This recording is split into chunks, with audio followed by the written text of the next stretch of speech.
ከስካንዲቪያን ካንትሪ ምንድን ነው ያመጣቸው ስንል የገዙት እንቁ ነው። ያ እንቁ ነው። የመንግስተ ሰማያት ካራክተር ይሄ ነው፣ ባህሪዋ ይሄ ነው። እሱም ሆኗል እኛ የምንሆነው ጠባብ የተባለችው ኮሪደር ህይወት በዛ ነው የሚያልፈው ትክክለኛው የክርስቶስ ህይወት የሚለው ማለት ነው። እና አረሳም አንድ ዶክተር ከእንግሊዝ በጋና በኩል የገባው ሚስቱ የሞተች በኋላ እና ተመልሰህ ለምን የማትመጣው ሲባል አልመጣም ብሎ እዛው የቀረሰው አውቃለሁ። ምንድን ነው ያገኙት? ምንም ትርፍ የለም። ያልሰለጠነ ህዝብ መሀል ገብተው በዛን ዘመን ጫካ ውስጥ ኢየሱስን እያገለገሉ ያለፉ ሰዎች ነው። አሁንም ስቲል አሉ እንደዚህ አይነት ቅሬታዎች አሉ። ወርደው ከነበሩበት መጥተው የሚያገለግሉ የመጽሐፍ ቅዱስ ትምህርት ቤት ሆኜ አባቷ እንዲሁ ገለውባት እዚህ ምስራቅ አፍሪካ ላይ ሴት ናት። እናቷ በጸሎት የምታገለግል የዓለም አቀፍ ጸሎት ላይ የምታገለግል በመሰረተ ክርስቶስ ትምህርት ቤት በኩል ያየሁት እቺ ሴት መጣች ክላሳችን ላይ። ነጭ ናት፣ ግን እንደ ሶማሌዎች ባህል እንትኑን አድርጋለች። ታቱ የሚመስለውን ምድር ሂና እንዳለ ጌጥ በጌጥ አድርጋለች። ድሪያ ነው የለበሰችው። መጣ አሰላም አለይኩም ብላ ነው የገባችው። ተሲለኛል መሬት ላይ የተቀመጠችው እግሯን አጣጥፋ እና ስለ ህይወቷ ስትናገር እናለቅስ ነበረ። ለምንድነው እኛን የማይሰማን ይሄ ነገር የሚለው ነገር ነው። አባቷን የገደሉባት ክርስቲያን እንደሆነ አውቀው እነዚህ እዚሁ አፍሪካ ውስጥ አፍሪካ ቀንድ አካባቢ ሞተባት እና ከብዙ ጊዜ በኋላ የመጀመሪያ ሃይስኩል ትምህርቷን እንደጨረሰች እናቷን ጌታ ሂጂ እያለኝ ነው። የት? አባቴ የሞተበት ምድር ሂጂ እያለኝ ነው። ቆይ እንጸልይበት ትልና እናቷ ብዙ ጊዜ ይጸለይበታል። ምናልባት ስሜት ይሆናል ተብሎ እና ከብዙ ጊዜ በኋላም ስትጠየቅ አዎ ሄዳለሁኝ ብላ ልጅ የመጣችው የምታገለግለው። እንዴት ነው ክርስቶስ የገባቸው? እኔ አሁንም ለራሴ ነው ጥያቄው። እና ምን ነው ሰው በዛ ግሮሰሪ ጋር ምን ነው ሰው በዛ ምን ነው ቄራው እኮ ያሳብዳል፣ ቀራንዮ ያሳብዳል። ፍቅርን ከሆነ የፍቅር ጥግ ነው። ምን ነው ሰው ትሩፋት ላይ ብቻ ፎከስ አደረገ የሚለው ነገር እኔ ሁልጊዜ ራሴን የምከሰስበት እንደገና ኃይል የማገኝበት እንደከሰርኩ የማይሰማን መጽናናበት ጊዜ ሄደ እኮ የሚል ድምፅ ሰማለሁ። ዝም ብለህ ባልንጀሮችህ ጌቶችህ ባልንጀሮችህ ትልልቅ ቦታ እኮ ደርሰዋል አንተ የሚለኝ ግን እረካለሁ እና ወግ ነው የደረሰኝ። ትልቅ ወግ ደርሶኛል። ክብር ለስሙ ይሁን። ደግሞ ምንም አላሳጣኝም ጌታ። ደግሞም ዋጋ ከፍያለሁ ማለት ነው። ዋጋ ከፍሎልኛል ነው የምለውና ለእሱ ግን አሁንም እንደገና እንደብድ ብሆን ደስ ይለኛል። ኢየሱሴን በጣም ወደዋለሁ። እየሰማኝ ነው፣ ወደዋለሁ። ማድረግ ይሁን።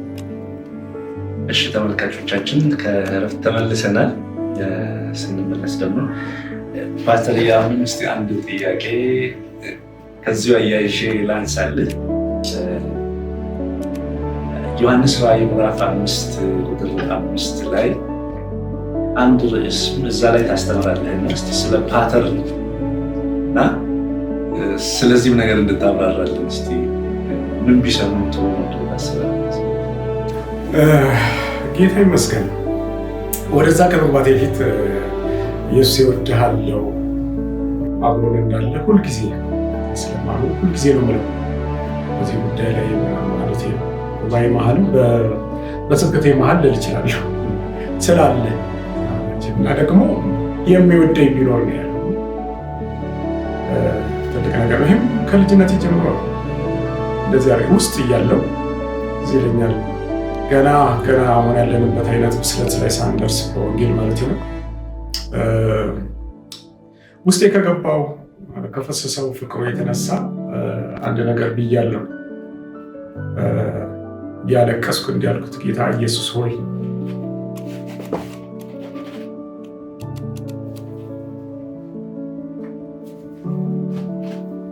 እወድሃለሁ። ዮሐንስ ራዕይ ላይ እንዳለው ማለት ነው እና እወድሃለሁ አልኩና በኦርቶዶክስ ኮንቴክስት ነው የተናገርኩት። ምንም ሌላ ነገር ስለማላውቅ እንደ 24 ሽማግሌዎች አጠገቡ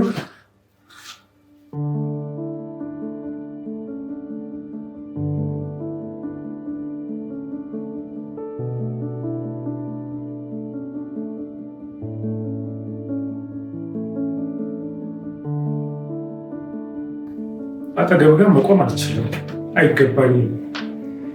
ሺህ ጊዜ ሺህ እልፍ ጊዜ እልፍ እንደሆኑት መላእክቶችም እዛ አካባቢ ላይ ሆኜ መቆም የማይገባኝ ሰው ነኝ። ግን እባክህ አልኩኝ እንደ ኦርቶዶክስ እንደ ጧፍ እንደያዙት ጧፍ እየበራው አመድ ልሆንልህ።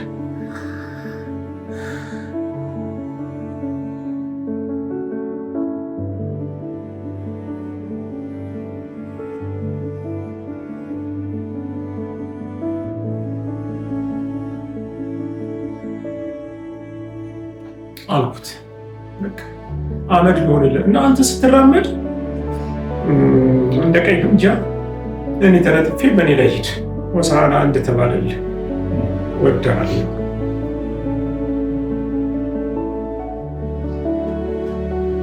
እኔ ልበለው እንጂ የከተተብኝ ነው ውስጥ የገባው ፍቅሩ ነው። እንግዲህ ፍልቅ ስሜቴን እንዳወጣና እንጂ እኔ ዝም ብዬ ወድጄው አይደለም። ውስጤ እንዴት እንደወደደን ስለፈሰሰው ፍቅሩ ነው ብዬዋለሁ። እዛ በቃ እንደ ጧፉ እኔ ራሴ አመር ደግሞ ልኖርልም ብዬ አይደለም፣ ነፍሴ ትዳም ብዬ አይደለም። በቃ እንደ ጧፉ ለጥፋኒ ወድሃለሁ አሉት እና አሁንም በግሌ ጸሎቴ ቀን ብዙ ጊዜ ብቻዬን ስሆን አንዳንዴ መንፈስ ቅዱስ ይህንን ወደ ውስጥ ያመጣና ያበረታኛል። እንደገና ይደክማል ሰው ስጋ ለባሽ ነን እና በአንዳንድ ነገሮች ዝንስል ይሄ ነገር ሲመጣ እንደገና እጽናናለሁ። አሜን አሁንም ይሁን እለዋለሁ። በቃ ከዚህ የበለጠ ይሁን እወድሃለሁ እለዋለሁ። ኢየሱስ ፍቅር ነው ለማለት ፈልጌ ነው። ያው በዚህ አውድ ነው ዮሐንስ ራእይ ላይ ያለውን ቃል ከአንድ ጀምሮ ያለውን ቃል ማለት ነው። እሱን አላነበውም። መጽሐፉ ሊዘረጋ ወይም ሊመለከተው የሚገባ ማንም ስላልተገኘ እጅግ አለቀስኩ ይላል ጸሐፊው ዮሐንስ። ከሽማግሌዎቹ አንዱ አታልቅስ፣ እነሆ ከይሁዳ ነገድ የሆነ አንበሳ እርሱም የዳዊት ስም መጽሐፉን ይዘረጋ ዘንድ ሰባቱንም ማኅተም ይፈታ ዘንድ ድል ነስቷል። በዙፋኑም በአራቱ እንስሶች መካከል በሽማግሌዎች መካከል እንደታረደ በግ ቆሞ አየሁ።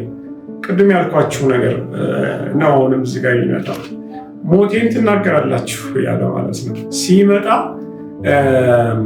እንደታረደ በግ ሆኖ እንጂ ታርዶ ድኖ ጠባሳ ያለው አይነት በግ ሆኖ አይደለም የመጣው።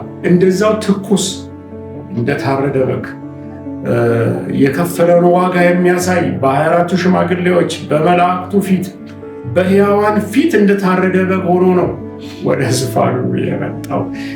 መስዋዕቱን እያሳየ ነው የመጣው እና እሱ ብቻ አይደለም። ከአምላክ እጅ ላይ ማነው መጽሐፉን የሚወስድ? በውስጥም በውጭም የታተመ አሁን ላይ ያለንበት ዘመኑ ጥሩ ነው ላለው የቃል ትርጉም ላይ በጊዜው የገባቸው ሰዎች በመንፈስ ቅዱስ በዘመኑ ይኖራል። አሁን ግን ይሄ ፓተርን ወይም ፓስወርድ የምንለው ነገር ትልቅ ማሳያ አደርገዋለሁ። ወጣቶችን ሳገለግል የምጠቀምበት ነው እና ማንም ፓስወርዱን ሊያውቅ ያልቻለው አይደለም። አብ ጋር ማን ይጠጋ? እሳት ጋር ማን ይጠጋ? ማንም ሊቀርበው በማይችል ብርሃን የሚኖረው ማን ይጠጋ? የማን ኔቸር ነው ሄዶ መጽሐፉን የሚቀበል እዚህ ዙፋን ጋር? ማን ብቃት ማን ስታተስስ ኖሮት እና እዚህ ጋር ሊቀርብ የቻለው አንድ ከአብ ጋር ትክክል የሆነ የባህሪ ልጁ እንደታረደ ሆኖ ደግሞም ስጋ ለብሶ መስዋዕት የሆነልን እሱ ነው። መስዋዕቱን ይዞ ሄዶ ከእጁ ላይ የመጀመሪያው ማንም ሊቀበለው አይችል። እንኳን ለመቀበል ሊያይም የሚችል የለም ነው የሚለው ቦታውን ስናደርገው ሄዶ የተቀበለው እሱ ነው። ፓተርኑንም ደግሞ የፈታው እሱ ነው። በውስጥም በውጭም በሁለት ፓተርን የተዘጋውን እና የከፈተው እሱ ነው። ሰባቱን ማኅተም ከዛ በኋላ ሰባቱን እናያቸዋለን እኮ እናነባቸዋለን። የመጀመሪያው ማኅተም ተፈታና የዘመን ጥቅልል የሚመስል ሕያው የሆኑ መግቦት ያላቸው የተለያዩ ዘመኖች ሲዝንን የሚያሳይ ወይም ዲስፔንሴሽን የምንለው የሚያሳይ ዘመንን የዘረጋና በመሃሉ ላይ ጣልቃ የገባ እሱ ነው። እንዳለ አሁን ዮሐንስ ራእይን ስናነባ በጣም ነው የሚያሰራው። እዛ ውስጥ ጣልቃ የገባው የታረደው በግ ነው።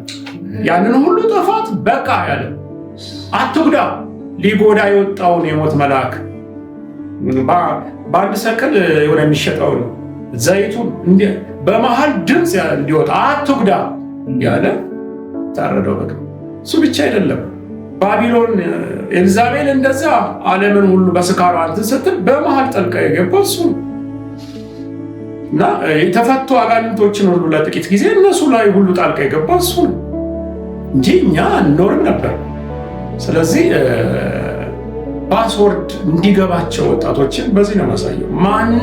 ማንም ሊፈታ ያልቻለው እንኳን ሊፈታ ወደዛም ሊመለከት የማይችለው ሲመጣ ቅድም እንዳልኩት እንደታረደ ሆኖ ትኩስ የታረደ በግ ግን እየሄደ ያለ ዕብራውያን ጸሐፊ የገዛ ደሙን አይደለም ይዞ በእጅ ወዳልተሰራችዋ መቅደስ ገባ ይለናል እና ኢየሱሴ እንደዛ አድርጌ ለብዙዎች የግድ ስብከታችን ሁሉ ጊዜ የግድ ሰው ጋር እንዲደርስ የምንጠቀምበት አንደኛው መሳሪያ።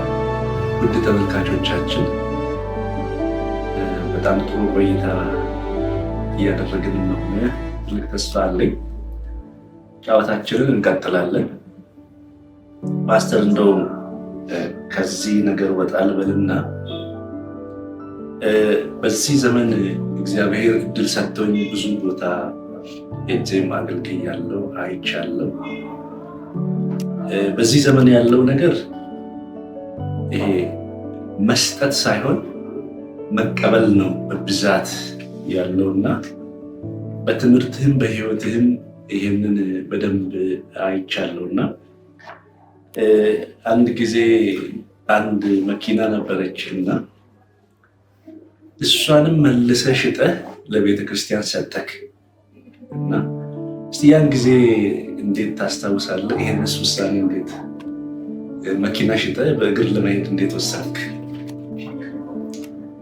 በእውነት እኔ ስለዚህ ነገር ሲነሳ ብዙ ጊዜ አፍራለሁ። ማለት መጽሐፍ ምን ያልተቀበልናል ከተቀበልን ደግሞ ምን የሚያስመካ ነገር አለ ይላል ጳውሎስ። እና የኔ የሆነ ለእሱ የሰጠሁት ነው ብዬ ያላስባል። ሁሉ የእሱ ነው። ሁለተኛው ወግ ደርሶኝ የምሰጠው ነገር እጄ ላይ መኖሩ ራሱ ለእኔ ወገኛ አድርጎኛል። ሁሉም መሸጥ አለብኝ አይደል? ያለኝን ሁሉ ሽጬ ይህን ዕንቁ መግዛት አለብኝ አይደል? እና በፍጹም አላነሳውም። እኔ ብቻ አይደለሁም፣ ባለቤቴ ያልታነሳው። በጣም ነው ባረካት በዚህ ጉዳይ ላይ። ድንገት ነው ምሽት ላይ የነገርኳት፣ በቃ እንሽጥና እንስጥ። ወዲያው ነው እዛው እሷም የወሰነችው። የ6 ወር እርጉዝ መሰለችኝ። እንግዲህ ለእርግዝና ከባድ ማለት ምን ሰዓት ምጥ እንደሚመጣ ሌሊት ይሁን ቀን ይሁን አይታወቅም። እና መኪና አስፈላጊ ነው። መኪና የሌለው ሰው እንኳን ለጎረቤት ይናገራል። በዛን ሰዓት ነው ችግር የለም አለች። ጌታ ኢየሱስ ይባርካት። እና በማግስቱ ነው የተሸጠው። ለቤተክርስቲያን የቦታ ምግብ የሰጠው ነው። እስካሁን ተውት፣ እኔ እሷ አታነሳው። ልክ ትልቅ ነገር እንደተደረገ አድርጋ እሷ ራሷ አታነሳው። በጣም ነው ማደንቃት በዚህ ጉዳይ ላይ። መንፈሳዊ ሕይወቷን በጣም ነው ማደንቀው። በነገራችን ላይ በጣም ነው ወዳትም አከብራት እና እኔ ራሴ እሷን ነው የምታዘበው ማለት ነው ያ ነገር በመሆኑ። እና እንግዲህ አሁን ወደ 8 ዓመት 9 ዓመት አልፎታል። 8 ዓመት እና ወግን የደረሰን እራሱ ለሰጠ ጌታ አሁን እኔ ሰጠው አከባለሁ። ስለዚህ ሌላም ነገር ኖሮኝ ብሰጥና አባቶች ያችን መንገድ የሄዷትን ቢሆን ደስ ይለኛል። በጣም ነው የምወደው። ውድ ተመልካቾቻችን ከፓስተር ጋር እያወራው አንድ ነገር በጣም ተመኘው። ምነው ጌታ ኢየሱስ ክርስቶስ ለሱ በገባው ልክ ለእኔ በገባኝ ብዬ በጣም ትልቅ ምኞት ነው ያደረብኝ እና በጣም ድንቅ ጊዜ ነው እያሳለፍን ያለነው። እግዚአብሔር አምላክ ድንቅ ጊዜ እየሰጠን ነው። በዚሁ ወደ ሌላ ጥያቄ ልለፍና ማስተር በዚህ ዘመን መድረኮቻችን ላይ የሞሉት ቅድም ልክ እንዳስተላለፍከው መልእክት ይሄ በቃ ሉካንዳው ላይ ያሉ አይነት ትምህርቶች ናቸው እየበዙትና የት ነው የስብራታችንስ የጀመረው? እንዴት ስልስተካከል ይችላል ብለህ ታስባለህ? ምንስ ታዘብክ ከመድረኮቻችን? አሁን ያለው ከዚህ በፊት የነበረ አዲስ የሆነ ነገር የለም። መብዛታቸው ባለ ደግሞ በሚዲያ መጋለጣቸው የነበረ መጽሐፍ ቅዱስን ስናነብ የጳውሎስ መልእክቶች ላይ እናያቸው። ጳውሎስን ሲያሳድጉ ነበሩ ቸርች ውስጥ ነበሩ ሰዎች እንደውም የሐዋርያት ሥራ ምዕራፍ 28 ጀምሮ በገዛ ደግሞ ያንቻትና ደግሞ ቤተክርስቲያን ተጠብቁ ዘንድ እናንተ ጳጳሳት አለበት ብሎ ይናገርና እኔ ከሄድኩ በኋላ ጨካኝ የሆኑ ለመንጋው የማይራሩ ተኩላዎች እንዳይመጡ አስቀድሞ ያብረመርማል ስለነበሩ ገላትያ ላይ የገላትያ ቤተክርስቲያን ሐዋርያ ሳይሆኑ ነው ሐዋርያ ነን ብለው አገልጋይ መስለው ነበሩ። ቆሮንቶስ ላይ ነበሩ። ሌሎቹ ላይ ዮሐንስ መልእክት ላይ እናገኛለን። ያዕቆብም መልእክቱ ላይ ይሁዳ እንደገና ዮሐንስ ላይ ሐዋርያ ሳይሆኑ ሐዋርያ ነን የሚሉት ነው የሚለው ለሰባቱ ቤተክርስቲያናት ለተወሰኑ ሲናገር አይሁድ ሳይሆኑ አይሁድ ነን የሚሉ እና በጣም የሚመሳሰሉ ማለት ነው። ሁለተኛ ቆሮንቶስ ምዕራፍ 11 ላይ ጀምሮ ይናገራል።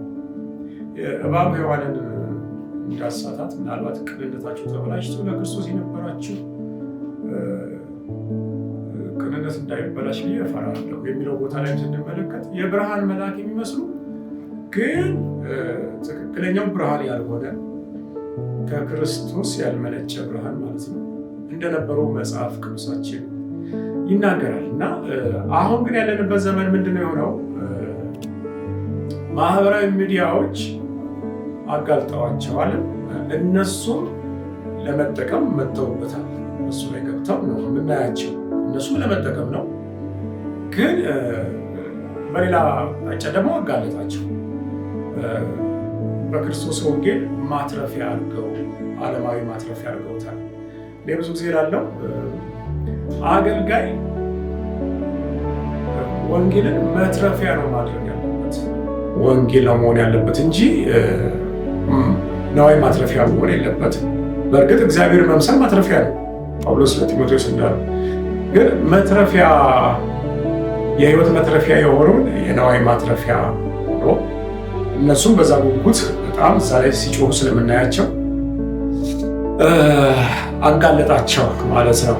ለመንገረ እነሱም ተጋለጡ እንጂ ድሮም የነበረ ነው። አሁን ግን ካለው ምቾትም ዓለማዊ ምቾትም ቴክኖሎጂውም ለኑሮ ጉጉ መሆን ብዙ ነገር የሚያጓጓ ዓለም ላይ ቴክኖሎጂ የፈጠረው የአኗኗር ስታይሎች እና ወደዛ ዞኑ ስለመግባት ቤትም ሆኖ ወንጌልን ሌላም ነገርም ተደርጎ ብቻ እዛ ጋር ለመድረስ ሲጓጉ እንመለከታቸዋለን እንጂ ጳውሎስ ብዙ ጊዜ ይህን ነገር ተናግረዋል። አሁንም እያለቀስኩ እናገራለሁ ነው ሲል የነበሩ ናቸው። እንደውም አንዴ አብሮት ኮች የሚያደርገው ዴማስ ወደ አቴንስ እንደ ቲቶ እንደ ጢሞቴዎስ እያሰለጠነው ኑሮዬንም ስብከቴንም ትምህርቴንም መከራዬንም እዩ የሚላቸው ውስጥ አንዱ ዴማስ ነበርና አቴንስ ከገባ በኋላ ግን ዴማስ ቀርቷል፣ ወደዛ ቀርቷልና አሁን ያለው ዓለም የሚያጓጓ ብዙ ነገር አለ። እኛም ከዛ የተረፈን አይደለም። ጴጥሮስ እንዳለው ጻድቅ ሎጥ ነፍሱን እያስጨነቀ አይደለም የሚለው እያየና እየሰማ ይላል። ማንም ነፃ ልንሆን አንችልም።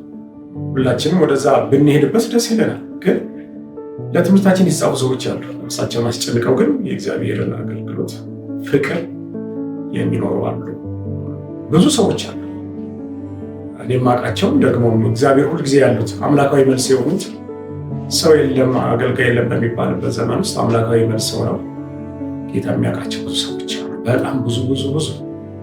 ስለዚህ ስለ እነሱ እግዚአብሔር አምላክ የተባረከ ይሁን። እነዚህ ስለ ጮሁ ይሆናል ብዙ የመሰሉት። አንድ አባባል አይደለ?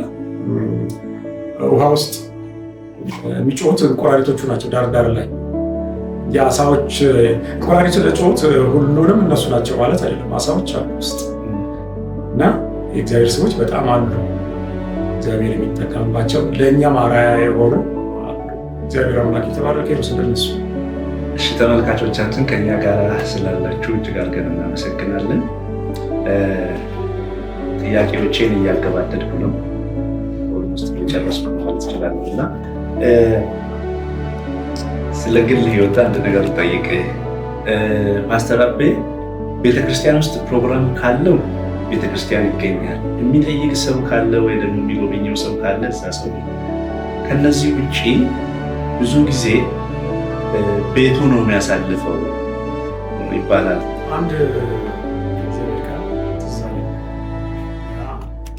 ሰለሞን እንዳለው አሁን የሚሆነው ከዚህ በፊት የሆነ ነው። አስቀድሞ እንኳን በአዲስ ኪዳን በብሉይ ኪዳን የነበሩ ናቸው። እግዚአብሔር መንግስት ውጭ በጥቅም መወሰድ ማለት ነው። በነቢያት ኦፊስ ውስጥ ሆነው በመንግስት ውስጥ ሆነው በእስራኤል መንግስት ውስጥ ሆነው እነዚህ ሰዎች አሉ።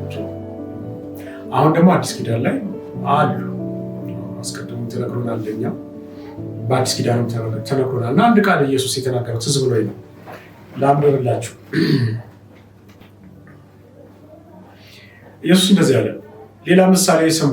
የወይን አትክልት የተከለ ባለቤት ሰው ነበረ። ቅጥርም ቀጠረለት፣ መጥመቂያም ማሰለት፣ ግንብም ሰራና ለገበሬዎች አከራይቶ ወደ ሌላ ሀገር ሄደ። የሚያፈራበትም ጊዜ ሲቀር ፍሬውን ሊቀበሉ ባሮቹ ወደ ገበሬዎቹ ላከ። ገበሬዎቹ ባሮችን ይዘው አንዱን ደበደቡት፣ አንዱንም ገደሉት፣ ሌላውንም ወገሩት። ደግሞ ከፊተኞቹ የሚበዙ ሌሎችን ባሮችን ላከ፣ እንዲሁ አደረጉባቸው። በኋላ ግን ልጄን ያፍሩታል ብሎ ልጁን ላከ። ያው ኢየሱስ ነው የምሳሌው ወርቅ ማለት ነው። ገበሬዎቹ ግን ልጁን ባዩ ጊዜ እርስ በርሳቸው ወራሹ ይህ ነው፣ ኑ እንግደለውና ርስቱን እናገኝ ተባባሉ። ይዘው ከወይን አትክልቱ አወጡና ገደሉት። ቀራንዮ ነው ከከተማ ውጭ። እንግዲህ የወይኑ አትክልት ጌታ በሚመጣ ጊዜ በእነዚህ ገበሬዎች ላይ ምን የሚያደርግባቸው ይመስላችኋል ብሎ ፍርድን ነው የሚናገረው። ራሴ የምገሰጽበትና የምመከረበትን ነገር ነው እዚህ ጋር ለማንሳት የፈለጉት። ወይኑን አደራ ብሎ ሲሄድ ፍሬ የለው፣ ገና የተተከለ የተገረዘ ወይም ነው። መጥመቂያን አድርጎ ሌላ ነገር አድርጎ የሄደው ግን የሃርቨስት ጊዜ ሰራተኞችን ማነው ባሮችን ሲልካቸው አጓጓቸው። በጣም ይዟል። ምርቱ በጣም ትልቅ ነው። እኔ በጣም የሚገርመኝ ምን አለ እንኳን ግማሹ ይሄ ነው ብለው ቀሽበው መላክ ይችላሉ። በፍጹም ያጓጓል። የዚህ ያለ ነገር ያጓጓልና ገደሏቸው ይላል። ድፍረታቸው ከእነሱ የሚበዙም ሌላ ተላኩ፣ እነሱ ነው ገደሉ። ምናልባት ልጄን ያፍሩት ይሆናል ተብሎ ወራሽ ተላከ ማለት ነው። እንዴ እሱማ አሉ ወራሹ ነው እሱ ብለው እሱንም ገደሉት ይላል። እና በእግዚአብሔር መንግስቱ ስንሰራ ነገሮች ሲሳኩ ሲቃኑ አሁንም ያው ነው። ይሄ በብሉይ ኪዳን ብቻ የነበረ ነቢያቶችን ከአቤል ደም ጀምሮ እስከ በራኪው ልጅ እስከ ቤተ መቅደሱ ድረስ ያለውን የእግዚአብሔር አገልጋዮችን መገደልና ዋጋ መክፈላቸውን ብቻ የሚናገር ምሳሌ አይደለም። ዛሬም ያው ነው። እርሻ አለ፣ ወይን አለ። እናንተ የእግዚአብሔር እርሻ ናችሁ ተብለናል እና በአጥቢያም ቢሆን እንደ ከላይ እንዳለ አስተዳዳሪ መጋቢ ማለት ነው የምናየው ነገር ሃርቨስቱን ስናይ ቤተክርስቲያን በብዙ ነገር ስትባረክ ስትረፍረፍ ስትል ያጓጓል እና ዛሬም እንደዚህ ነው። ዕብራውያን ጸሐፊ እንደነገረ ማለት ነው የእግዚአብሔርን ልጅ አሁንም ይሰቅሉታል ይላል። ወራሹ ነው። ዛሬም ወራሹ እሱ ነው፣ ወደድንም ጠላንም። እና ቸርች ውስጥ ባለው ነገር ላይ ወይኑ ሲበዛ ሉቃስ ምዕራፍ 12 ላይ እንደዚሁ ተናግሯል። ጌታ ይዘገያል የሚለው ዳተኛ በቤቱ ላይ ሁሉ የሰለጠነ የሚደባደብ እንትን የሚል በቃ ገዢ የሆነ ሊደርሺፕ ምሳሌ ጌታ ተናግረዋል። ዛሬም የምናያቸው እንትኖች በጣም ዘለላዊ ያምራል። ቸርች ውስጥ ያለው ነገር ሰው እግዚአብሔርን ፈርቶ የሚያደርገው ያለውን የሚሰጠው ለቸርች እና አገልጋዮች እዚህ ጋር እንደ ባላደራ ኃላፊ ሆነው ካልሰሩ ወይኑ ያጓጓል። አሁንም ክርስቶስ ኢየሱስን ይሰጡታል ወራሹ። ስለዚህ ይህንን አለማወቅ ይመስለኛልና ገሰጽበታለሁ ብዙ ጊዜ ወይኑ ስላማረ የኔ አይደለም። ነገሮች ቸርች ላይ የመከራ ጊዜ አልፎ ዛሬ ቸርች ጥሩ ቦታ ላይ ስለደረሰች የራሷ ህንፃ የራሷ ገቢ ማስገኛ ነገሮች ስላሉ የመጋቢው ነው ማለት አይደለም፣ ወይም ደግሞ የሽማግሌዎቹ ነው ማለት አይደለም፣ አገልጋዮቹ ነው ማለት አይደለም። ወይኑ ባለቤት አለ፣ እኛ ባላደራ ነን። የእኛ ብድራት ምንድን ነው ከተባለ ሉቃስ ላይ የሚናገረው ቃል ነው። ትዝ ይላችኋል። ታማኝ የሆነው መጋቢ ለጌታው ሲሰራ የነበረው ድንገት መጣበትና እንደዚህ ነው አይደል ያለው። እውነት እላችኋለሁ ታጥቆ ያገለግለዋል አይደለም ይለው ያስቀምጠዋል። እና ይሄንን መንግስተ ሰማያት ሄደን የምንወርሰው ብድራት ነው ብዬ እንደዚህ ብቻ ነው ብዬ አላምንም። ቆረና አለ፣ ኦሮምኛ ቆረና ነው፣ በአማርኛ ግምገማ አለ። ልክ መንግስት እንደሚያደርግ ድንገት ሱፐርቫይዝ እንደሚደረግ ማለት ነው። ስራችን ላይ ያለን ይመጣል የብድራት አምላክ በትክክል የሰራውን በትክክል ይከፍለው ማለት ነው። በቃ ተቀመጥ እስኪ ደግሞ የረፍት ዘመን ይሁን የሚባልበት ሰዓት አለ።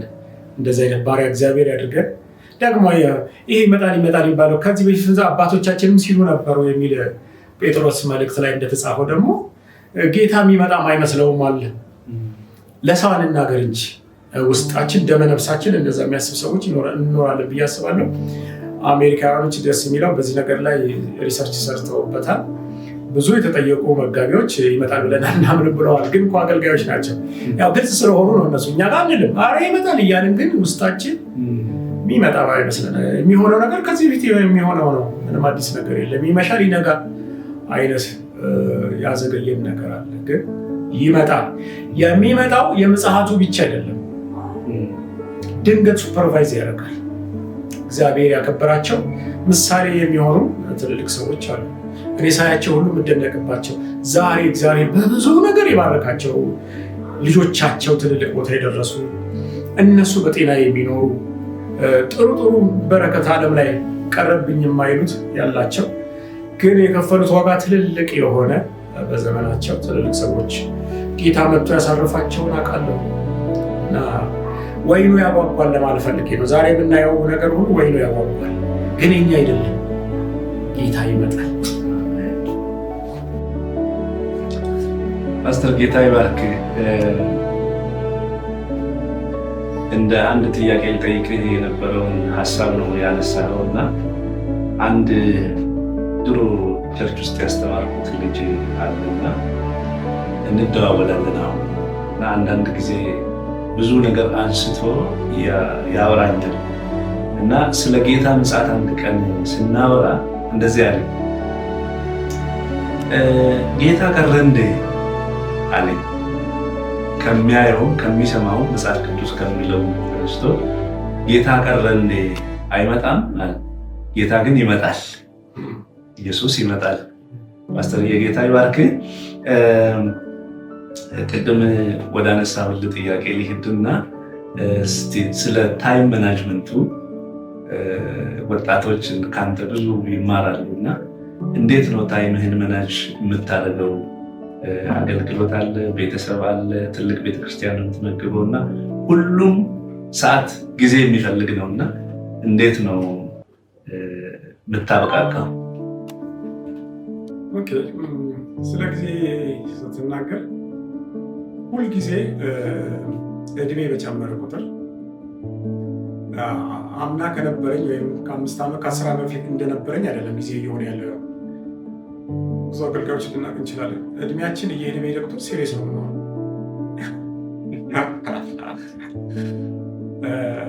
ትዝ ይለኛል። እንደውም አንድ ነገር አስታወስኩ።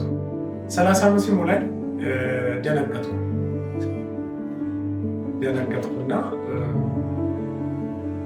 ይሄ ኢየሱስ እኮ 30 ዓመቱ ላይ አገልግሎት ጀምሯል። እኔ ምንድነው በቃ ልቤ ዓመቱ ሙሉ ማለት ነው 33 ከሚሞላ ድረስ 2 ዓመት አገለግላለሁ። እኔ 32 ሰው 33 ሲሆን በቃ እያለቀ ነው እላለሁኝና በቃ እሱ ሚሽኑን እየጨረሰ ነው ብዬ ዮሐንስ ወንጌል 17 ላይ ረጅም ጸሎት በምድር ላይ የሰጠኸኝን ስራ ፈጽሜ የሚለው ይመጣብኛል እና ለአንድ ወዳጅ የነገርኩት ነገር ነው። አንተ እንደዚህ እድሜ እዚህ ላይ ሲሆን ደነገጥኩና በጣም ፈራሁኝ። እሱ እኮ ጨርሷል በ33 ቀን ግማሽና እኔ እየፈራሁ እንዴት ላገልግል? ምን መሆን አለብኝ? ያው በጸሎት የምመለው ለሱ አልኩት። ይሄ ወንድሜ ለአንድ ትልቅ አገልጋይ ነገርበት አሁን የለማለ ውስጥ ታዋቂ ነው። እሱ በጣም ተረዳለ ሰምቻለሁ። እኔ የምሬ ነው። ያንዳንዷን ጊዜ እፈራ ነበረና ከዛ በኋላ እንግዲህ ጊዜም እየጨመረ ሲሄድ እንደዚሁ ማለት ነው ውስጤ ደንገጥ እያለ እንትኑ ቫሊዩ እየሰጠ ይመጣል። የሚጨመርልን በምህረት የሚጨመርልን ቀኖች ቀልድ እንዳልሆኑ ማለት ነው እየተሰማኝ ይሄዳል። የዚህ ምላሽ ነው መሰለኝ ብዙ ጊዜ ቤት እንደሆን እንድጸልይ፣ እንዳነብ፣ ፊቱን እንድፈልግ ሁልጊዜ አዳዲስ ጸሎት ማለት ነው። ነገራችን ላይ እንደ ድግምት አይነት ደጋግሜ የምልም አይነት አይደለም። ሁልጊዜ ግን ጠይቀዋለሁ። ስለለመድኩ ነው በፊት ምጸልየው ልምድ ሆኖብኝ የሚለው ነገር ታውቃላችሁ። አንዳንድ ህሊና ልምድ ያደረገውን ነገር ሀብቻውን ያደርገዋል። እንደዛ ነው ምጸልየው ነው። አንተ ታስፈልገኛለህ፣ እባክህን እንደገና አዲስ እባክህ ይግባኝ፣ አልገባኝም። እኔ ማለት ዛፍን ሰው እንደ ሰው ዛፍ ይመላለሳል የምለው እንጂ አጥርቼ እያየው አይደለሁም። እባክህ አጥርቼ ልኝ የሚል ናፍቆት ሁልጊዜ ያለብኝ እና ስፔሻሊ ከእሱ ጋር መገናኘት በጣም እወዳለሁ። ሁልጊዜ የምለው ነገር አለ። ልጆች እናትና አባት እየተጫወቱ እያለ ወደ ጓዳ ወይ ቆሙና ማዘርን ይጠራሉ አይደል? በትከሻ ነይ፣ ምንድን ነው የምትበላው? ነው የምትፈልገው? አለልክ እዛ ጋር ትላለች። ነይ፣ ምንድን ነው የፈለገው ነገር? አሁን ጨዋታ ላይ አትረብሸኝ፣ እንደዚህ ከፈለግ እዛ ጋር አለ እያለቀሰ ነይ ይላል። እና እኔ ሁልጊዜ ኢየሱስ እና እንትን አለ እሱ ይምጣ፣ ሁልጊዜ ናፍቆቴ ነው። ይምጣ ስለ የመጽሐቱ ይችላል በግል ህይወቴ ላይ ፈልገዋለሁ። የሚወዱኝን ወዳቸዋለሁ፣ ወደ እነሱ መጥቼ ይገለጣል። ይሄ እኮ አምላካዊ ቃል ነው። ሁልጊዜ እናፍቀዋለሁ። ጳውሎስ እንዳለ ኋላዬን እየተውኩ እዘረጋለሁ እንዳለ የሆነልኝ ወግ ደርሶ ዳቅሚቲ ሁልጊዜ የአዲስ መገለጥ እናገኝ እናፍቃለሁ። በዛ የተነሳ ነው ለማለት ፈልጌ ነው እንጂ እንትን አይደለም። ራሴን ዲሲፕሊን እንዳድርጌው ምናምን የሚል በቃ እንዲሆናለሁ ብዬ አይደለም። ከናፍቆት የተነሳ አረካ አወቅኩት ብዬ አረካ አገለገልኩ ብዬ አረካ ሁሉ ጊዜ አፍራለሁ። በቃ ሌላ አለ እና ወደዛ ለመሄድ ሁልጊዜ ናፍቃለሁ። በዛ ነው ያው ቅድም እንዳልኩት ማለት ነው የህይወቴ መርህ ይሄ ጳውሎስ የሚለው አለ አይደለ? ሁለተኛ ጢሞቴዎስ ላይ እሱን እስቲ በእሱ ልዝጋው ይህንን ሀሳብ ምዕራፍ 4 ላይ በመስዋዕት እንደሚደረግ የኔ ህይወት ይሰዋል እና የሚሄድበት ጊዜ ደርሷል። መልካሙን ገድል ተጋድያለሁ፣ ሩጫውን ጨርሻለሁ፣ ሃይማኖትን ጠብቄአለሁ። እውነት እላለሁ፣ እኔ እላለሁኝ፣ ሳረጅ እላለሁ ብዙ ጊዜ እንደ እረካለሁ፣ አፌ ሞልቼ አፉ ሞልቶ እንዳለው እኔ እላለሁ። እውነት ሃይማኖት ጠብቄአለሁ፣ ኮምፕሮማይዝ አላደረኩም። ሃይማኖት ማለት እንግዲህ ከአለቱ ጋር ያለ መጣበቅን የሚያሳይ ነው። ክርስቶስ በስጋ እንደተገለጠ እና በእሱ ህይወት ውስጥ መሄድ እውነት አድርጌያለሁኝ ይሄንን እላለሁ። እውነት ተጋድያለሁ፣ እውነት ሩጫውን የምር ሩጫዋለሁ እና ጸጸታለሁ። እንዳልጸጸት እላለሁ። እንዳልጸጸት ነው ዛሬ ላይ የማደርገው ነገር ሁሉ እድሜ ስለሚሄድ ጴጥሮስም ብሎታል አይደለ? ዛሬ ራስህ ልብስህን ወደ ወደድክበት ትሄዳለህ አለው። ነገር ግን ይህን የማታደርግበት ጊዜ ደግሞ አርጅተህ ደግሞ አለ። አርጅተህ ሰፈር ውስጥ ቁጭ የምትልበት ሰዓት አለ። ያኔ ልጆችን ጠርተህ ልጆች ካሉ ዘመድህን ጠርተህ አልብሱኝ፣ አውጡኝ፣ ፀሐይን ሙቅ ሰዓት ወደ ማትወደድበት ቤቱንም ሊሸጡት ይችላል። ክፉ ልጆች ከሆኑ የባለቤቱን ቤት ቀኛን ጦረሃልን ለዛ በቃ እንደዚህ ልናደርግ ነው ሊሉት ይችላል። የማይወድበት ሰዓት ማለት የማይወደውን የሚሆንበት ሰዓት ሰው አለ። ተፈጥሯዊ ሽምግልና ማለት ነው። እዛ ጋር ሳትደርስ ነው ያለ ትወደኛለህ። የጉብዝናን ጊዜ ለእግዚአብሔር መሮጥ፣ ያንን ጊዜ ፀሐይ ሳታዘቀዘቅ በር ሳይዘጋ ጌታን ማገልገል የሚለው ነገር ፈረዋለሁ። ውድ ተመልካቾቻችን ዛሬ ከፓስተር አቤ ጋር ጊዜ ያሳለፍነው ጥያቄዎች የመጨረሻ መልዕክት ካለ እንደው ሰው ይሄን ቢሰማ መልዕክት ካለ የመጨረሻ ዕድል ስጥ። ኦኬ፣ ብዙውን ያነሳነው ከአገልግሎት ዙሪያ ስለሆነ አብራችሁን በእግዚአብሔር መንግስት ተጠምዳችሁ የምትሰሩ ወንድሞቼና እህቶቼ፣ አባቶቼና እናቶቼ ጌታ ይመጣል። አይዟችሁ፣ ብድራት አለ። ዛሬ የምትከፍሉት ዋጋ ባለቤት አለው የሚከፍል። በዚህም የሚከፍል 100 እጥፍ በሚወጣው ማለት የዘላለም ሕይወትን የሚሰጣል። በቃ ይሄ ቃሉ እውነት ነው። አልተፈተንበት ይሆናል፣ አልሞከርነው ይሆናል። አንዳንዶቻችን በዚህ መንገድ ላይ ስጋችንን በጥርሳችን ነክሰንና አለና በርቱ፣ ኢየሱስ አለ፣ ለሁሉ ብድራትን የሚከፍል ጌታ አለ ላሉን አገልጋዮች ቅዱሳን ደግሞ እባካችሁ ኢየሱስን መምሰል በምትሰሩበት ሴክተር ሁሉ በቢሮ ቢሆን፣ በንግድ ቢሆን፣ በእርሻ ቢሆን ለጌታ ታማኝ ሆኑለት። ጨው ሆኑ። ግዴላችሁም የዚህ ዓለም ነገር ብዙ ነገሮችን እንድንነካካ የሚያደርግበት ዘመን ነው። ብዙ ክርስቲያኖች ሲታሙ ሰማለሁ። ባለስልጣን ሲታማ ሰማለሁ። ባለጠጋ ሲታማ ሰማለሁ። ክርስቲያን ሆኖ ማለት ነው፣ ከክርስትና ውጭ። ግዴላችሁም ኢየሱስ ይመጣል እና ኮምፕሮማይዝ አታድርጉት፣ አታመቻቹት። ሁሉም ትታችሁ የገዛችሁት ነው። ሁሉም ያንቋችሁ ነው። እንቋችሁን በእሪያ ፊት በማያምን ሰው ፊት ርካሽ አታድርጉት። ኢየሱስ እንቋችን ዋጋ ከፍላችሁለታል። ትናንትና ዋጋ ከፍላችሁለታል። ዛሬ ሲመቻችሁ የሆናችሁት የሆነው ነገር ሊሆን ይችላለች። ትናንትና ዋጋ የከፈላችሁትን እሱን እኮ ለምንድን ነው በእሪያ ፊት የሚጣለው? ሁሉን እኮ ቤት ተሸጦበታል። ቤተሰብ ክደንሃል ተብለናል። የእኛ ጎሳ አይደለህም እኮ ተብለናል። ቤተሰብ አይደለህም፣ ከውርስ ሁሉ አውጥቻለሁ ብሎ ተንቀናል። ሁሉ ሸጠን እኮ ገዝተነዋል። ግን የሆነ ምቾት ላይ ስንደርስ እንቋችን እሪያ ጋር ወድቆ እናየዋለንና አረ ብዙ የተከፈለበት ነው እና ኢየሱስ አይጥፋባችሁ፣ የከፈለላችሁ እሱም እንደዚሁ የከፈለልን ኢየሱስ ከፊታችሁ አይደብዝዝባችሁ፣ ለእኔም አይደብዝዝብኝ ለማለት እፈልጋለሁኝ። ምናልባት አዳዲስ ሰዎች ደግሞ ኢየሱስን እንዲሁ እያያችሁ እየሰማችሁ መንገድ ላይ ሲሰበክ በሚዲያ ድንገት እያያችሁት ግን እያለፋችሁ ኖርም ያደረጋችሁት ኖርማል የመሰላችሁ ሰዎች ግድ የላችሁ። ዓለም ላይ ምን ልትገዙ ነው? ምን ገዝታችሁ ልትሄዱ ነው? እዚህ ፕላኔት ላይ የምንኖረው አንድ ጊዜ ነው፣ ከዛ በኋላ ፍርድ ነው ይላል የዕብራውያን ጸሐፊ። ምን ገዝታችሁ ነው ሳትስፋይ የሆናችሁ? ወይም ካረካችሁ ያረካችሁት እኮ የፈለጋችሁትን እንቆ ስላልገዛችሁት ነው። እና እንዲህ መሀል ላይ ያላችሁ ሰዎች በተለይ አንድ ቀን እመጣለሁ ምናምን ትሉት ከገበያው እንቆ ልታጡ ትችላላችሁ። ያ ቀን ላይ ይሰጣችሁ ይችላል።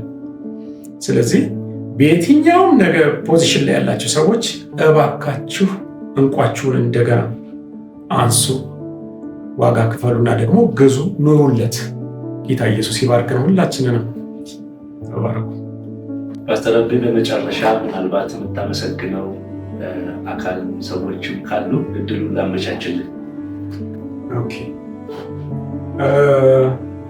ሳላመሰግነው ማላልፋቸው ብዙ ሰዎች አሉ። ዛሬ ለደረስኩበት አገልግሎትና በህይወት ጌታ ቤት ውስጥ ለመቀጠሌ ያሳደጉኝ ሰዎች አሉ። ከክርስቶስ አሁን ካለሁበትም ውጭ በኦርቶዶክስ ውስጥ ያሉት ትልቅ አባቶች አሉ።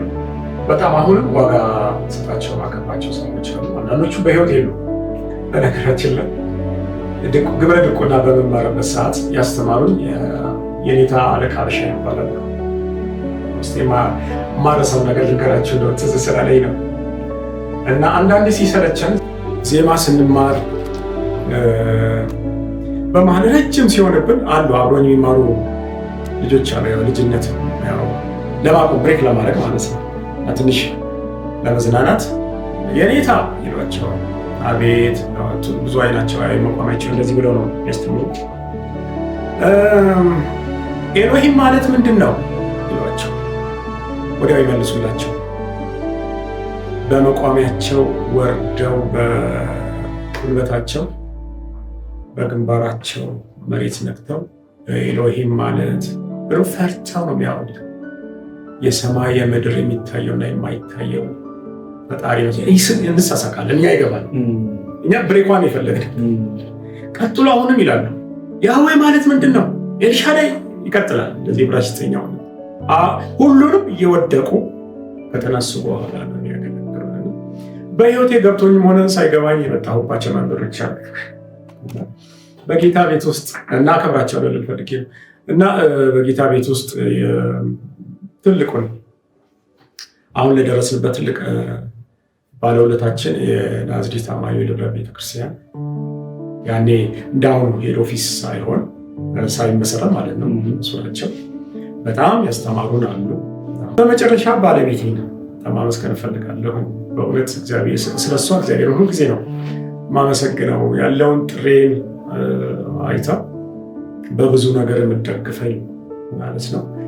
ቤት ውስጥ በእኔ ብቻ የሚመጣው ደሞዝ ሳይሆን እሷ ጥራ ገና ከተጋባን ጀምሮ ማረሳው ነው እና ስራ ያፈልህ ያለችን ገና ሃኒሙን ሳንጨርስ ነው እባክህን ስራ መስራት እፈልጋለሁ መቀጠልም ካለብኝ ተቀጥሬ ያለችኝ እና እስካሁን ድረስ በብዙ ዋጋ አሁን እናገረው ማለት ነው። ወደፊት እናገራለሁ። በብዙ ዋጋ ቤቷን ደግፋ ያለች በጸሎትም ደግሞ የምታግዘኝ ልጆቻችንም ክርስቲያናዊ ስነ ምግባር ይዘው እንዲያድጉ እየለፋች ያለች ባለቤት አለኝ። ጌታ ኢየሱስ ይባርክሽ ማለት እፈልጋለሁኝ። በስጋ ቤተሰቦችም በክርስቶስ ቤተሰብ የሆናችሁ ሁሉ ተባረኩልኝ። የሁላችሁም በቀጥታ የሚሆን በተዘዋዋሪ የእናንተ አስተዋጽኦ አለ ለማለት እፈልጋለሁ። ተባረኩ። እግዚአብሔር ይባርካችሁ። ውድ የሚዲያችን ተከታታዮች የዛሬው ፕሮግራም በዚሁ ላይ ጨርሰናል። ሳምንት ከአዲስ እንግዳ ጋር እንገናኛለን። እግዚአብሔር ይባርካችሁ። ቸር ሰንብቱ።